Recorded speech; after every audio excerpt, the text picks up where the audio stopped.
So you want to get into cybersecurity, but not everyone wants to go down the route of hacking or breaking into systems. I certainly don't find that exciting for me personally. It's exciting for some folks, and that's fine. So today, I want to introduce you to one of the unsung heroes of cybersecurity, the GRC Analysts. They're not flashy. They're not hacking into the Pentagon or anywhere, but trust me, they are absolutely essential. So today in this video, we're going to be breaking down what GRC is, what does a GRC analyst actually do, what are the tools and certifications you need, and whether this role might be a perfect way for you to get into the cybersecurity field. So if you're thinking of getting into cybersecurity, you're not sure exactly what you want to do, or you're thinking what's the next path for you, and you have been thinking about GRC, and this one is for you. So I want you to stick around, and we'll get into that after this. If you're new to the channel, welcome. My name is Femi, and I post videos about breaking into cybersecurity, building your career, and walking the path, and how you can be successful as an immigrant. After you consider subscribing to the channel and also hitting that like button, that helps us with the YouTube algorithm and also helps us to continue to produce great content for you. By the way, we're trying to get to our first 1,000 subscribers. So if you would consider subscribing to the channel, we would greatly appreciate that. So let's get into today's conversation first. What exactly is GRC? Again, at this point, I think quite a lot of people know that GRC stands for governance, risk, and compliance. I know it sounds like something that your accountant will whisper before you fall asleep, or something that sounds like it's very big and huge. But here's a humanized version of GRC. So when we say governance, that's involved with making sure that your company has the rules and the policies for security.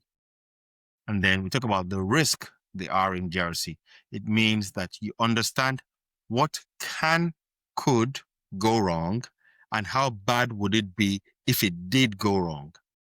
And then C is for compliance, which means, are you making sure that you are following the laws and the industry standards, for example, like the ISO 27001 or HIPAA HIPAA or PCI DSS. So think of GRC like the project manager meets the security strategist in one person, because they're the ones who are going to be asking the questions. Do we have a policy for this? Are we following that policy? And if we're not following that policy, what is the risk?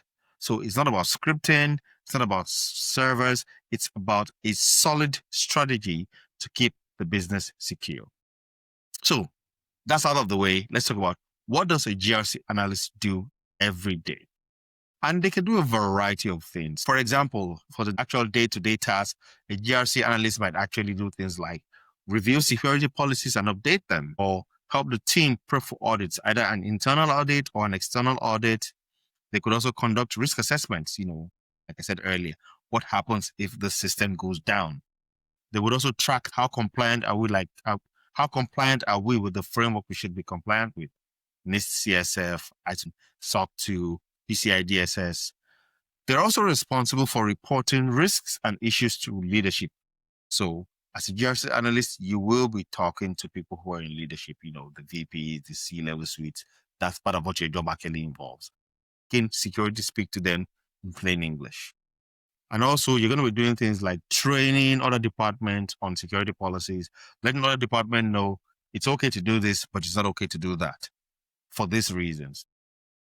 And of course, you're going to have to log all that information into some tool that your company is going to be using. So again, GRC is very, very people focused. It's not about writing code. It's not about scripting. You might use people, but it really isn't about that. It's about talking to people and organizing the risk. So it's not about running exploits or trying to break into something. No, we're talking to people, we're finding out what's the challenges, and we're organizing the risks to the company. So if you're somebody who likes order and structure and saying, why are we doing this? You're going to love GRC. So let's talk shop. What are the tools that GRC analysts use? You'll be surprised to find out one of the tools GRC analysts use the most, and I use this every day in my work, is Excel. Excel is still the king. Things like risk registers, audit logs, compliance checklists, all of that. They find a hole in Excel. A basic Excel spreadsheet can do wonders. You'll be surprised. So every GRC analyst uses Excel a lot. Another thing is you might use a specific GRC tool. ServiceNow GRC is a very good one that's used to track risk and compliance. Another one is Microsoft Purview as well. That's also used for tracking risk and compliance. There's other ones from different vendors that are quite popular in large organizations. It will vary by organization. You might also use tools like Jira or Confluence for things like documentation or project management. So you can see that there's a variety of tools that the GRC analyst uses, not just one tool. So there's a variety of things that you use that are very important to helping you achieve the level of, competence or compliance you need to achieve in your organization. Talking about certifications, what are the certifications that you need to do? One of the ones you can actually take is the Certified in Risk and Information Systems Control, or the CIRISC. And that's an exam by ISACA. And it's actually specifically around information security, the risk for information systems, risk and control. So it's very relevant. Another one is the Certified Information Security Manager, which I think is a level higher than the CIRISC. A few beginner-friendly ones. Security Plus has quite a bit of material around GRC. Certified in Cybersecurity, also by ISC2, does have some material that can help you as you start out a career in risk analysis as a GRC analyst. Another one is ISO 27001 lead implementer. That's almost like a CIRISC level certification. I forgot to include the CISSP. It has a pretty decent risk component to it as well. So there's a variety of certifications you could take. Some at the beginner level, like the CC or Security Plus. Some at an advanced level, like the CISM or the CISSP or the CIRISC as well. So there's a whole variety of those. Talking about frameworks, because frameworks are very important to a GRC analyst. It's very important that you're going to work with frameworks. You're going to work with a lot of frameworks because they form a baseline with which your company is going to build or match your security level to. One of the most popular ones is the NIST CSF, the NIST Cybersecurity Framework, published by the NIST, National Institute for Security Standards. And that's one of the most popular frameworks for cybersecurity in the world today. Another very popular one is, of course, like I said earlier, ISO 27001. So important as well for information security risk. Now, the thing is, you don't need to memorize all of these. There's no need to try to memorize all of these or copy them to memory on day one. But first, knowing that they exist puts you ahead of the curve.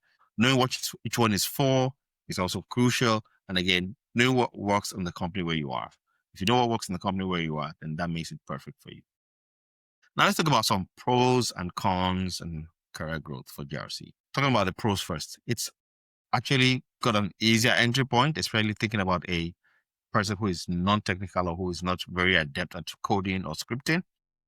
GRC is a lot easier to get into. It's also very in demand in some areas, particularly in finance, healthcare, and big tech. So think of any startup today that's in the fintech space or healthcare space or big tech. GRC is really, really important to them. So there's a lot of demand. There's a lot of roles available right now. And again, because you're dealing a lot with leadership, you're emailing leadership, you're talking to them about, how it affects the business. It's a very high visibility role. Not a lot of people actually ever get to see who the hackers are, who the pen testers are. Trust me. But if you are in the GRC space, you're a GRC analyst, you're consistently translating cyber speak to English speak for leadership and going to give that information to them. So there's a lot of high visibility in the GRC role. So if you like high visibility, relating with leadership, that's a good place for you. And then there is a clear path, usually with GRC. You start as an analyst, then you become a specialist, then you become a manager, then you become a director, potentially C-suite. So there's a clear career path as compared to some other areas within cybersecurity where it might not be as clear as it is. But that's the pros. Let's talk about the cons. GRC can be documentation heavy. So you've got to commit a lot of documentation, sometimes to memory. So that could be challenging for a lot of people. Also, if you love being hands-on, it might be a bit of a challenge because it's not as hands-on. There's a lot of paper reading, there's a lot of documentation, but maybe not hands-on with the actual tools themselves. Also, it's very, very corporate vibey. So which means lots of meetings, lots of audits, lots of all this back and forth. If you're a person who doesn't like meetings or doesn't like audits, you're going to struggle with GRC. So you should put that at the back of your mind. But the truth is, most times, and in my experience, what I see, most people who become CISOs are in the GRC space, because great CISOs start out as GRC because they understand the risk, they understand the business, and how to keep people out of trouble. And that's exactly what the role of a CISO is. So, in fact, I know a lot of CISOs, and almost every CISO I know, can I think of one that I know that doesn't fit the mold? No. Every CISO I know started out in GRC. So if you're thinking that that's where I want to be in future, then you should seriously consider a career in GRC. So, it's GRC for you. If you enjoy writing, organizing, researching, and communicating, if you want to be in cyber, but you don't have deep technical skills yet, or if you want a career where you can grow fast and make an impact, then yes, GRC is a solid move. You're still protecting data, you're still reducing risk, and you're still an important part of any cybersecurity team. So let me ask you, are you thinking of pivoting to GRC? Let me know down in the comments below. I'd love to hear where you're at. What's the point where you are? And I can potentially point you towards some helpful resources. And of course, don't forget to like the video, subscribe for more weekly cyber career tips, and share this video with someone who's trying to figure out their place in cyber. If you want to know what to watch next, check out this video here where I talk about 4 different roles in cybersecurity. Maybe you can figure out which one is for you. And if you want a bit more of a longer watch, check out this video here where I talk to someone about the impact AI is having in cybersecurity, particularly in the risk and governance space. And until next time, this is Femi signing out. Thank you.